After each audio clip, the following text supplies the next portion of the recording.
thank you so much for coming back. My next guest, arranger, producer, conductor. You know what? I'm going to just save all that. Put your hands together for my good friend, Mr. Charles Floyd.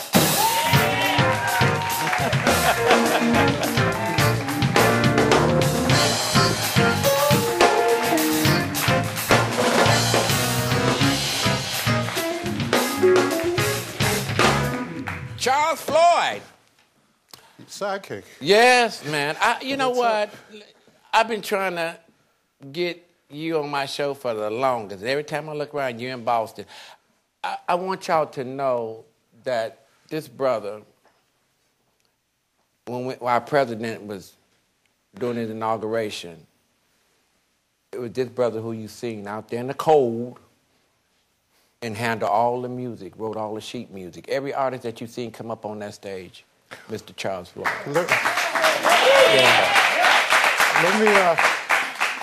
I'll just say that it wasn't really every artist, and it wasn't all my responsibility. There was a gentleman by the name of Rob Mathis, who had the likes of Nathan East and other, wonderful musicians who handled the folks with the R&B, the Mary J. Blige and Beyonce, and then there was the James Taylor's folks. When it came time to do things like the national anthems and all of that, the things that required orchestra, we realized, we were going to have a 65, 70-piece orchestra and a 14-piece ensemble. It took 2 people, so I was actually the assistant to them. Okay. So, but we did see credit where credit is. And that's good. I'm glad. I'm glad. But I didn't see him, but I seen you. It was an honor. Didn't y'all see him? It was an honor to be there. Yeah. I know it was. Yeah. And I see a lot of people really don't know what I do. You keep saying I'm always in Boston, and one of the things I do is I try to hustle, keep bills paid. For one thing, that's the first thing you do. That's why you haven't seen me that much. And in fact, I do work with lots of orchestras as conductor. But you have worked in the Boston. Yeah, right. Boston Pops. I'll be there June 12th. And we've got some American Idol folks coming in, and we've got a 100-voice gospel choir as well. And the program will also include classical music on top of it. But we've had Daryl Coley, we've had Marvin Winans, we've had Jennifer Holliday, we've had Patty, and Edwin Hawkins. Right. Last year we had it was the 40th anniversary of Oh Happy Day, and Edwin Hawkins reassembled the Edwin Hawkins Singers, and it was just a lot of fun. 3 weeks from now, I'm going to Amsterdam to do a show with the Holland Sinfonia. It's all Motown and disco. Oh, really? So it's crazy. It's crazy. But we were blessed. I grew up in Chicago like you did. It was gospel where'd you grow up music, at? Chicago. Okay, Southside, okay. And I didn't even know you were living out here until, Right. Anyway, we were fortunate. We grew up with gospel music, because our folks took us to church, right, all the time, and that turned into several days a week. And then when we thought we had enough of that, you go to school, you'd be in in some kind of ensemble, whether it was an R&B group or the band or whatever. And then pretty soon somebody decided to start a gospel choir at school. So there was gospel music again, and then somebody was always playing some jazz somewhere. And then everybody kept saying you have to study, you have to keep your classical studies up. But you couldn't just slide by and do a little bit of this or a little bit of that. You had to know your stuff. When you studied, where did you go to school at? Did you? The School of the Real World was probably the finest school you I went to. But I went to the Conservatory at Oberlin in Ohio. I went to the University of Louisville in Kentucky, and I went to the University of Wisconsin-Madison. And I'm going to put you on blast a little bit because what you don't know. He's also was the musical director for my musical director, band leader, Miss Natalie Cole. And this is the brother-in-law of my musical director, Mr. Eddie Cole. So now everybody knows how I got on the show. Yeah.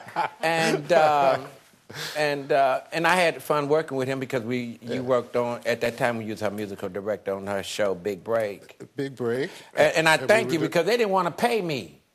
They didn't want to pay me because one of the songs that I've written, Miss Cole sang it on her show.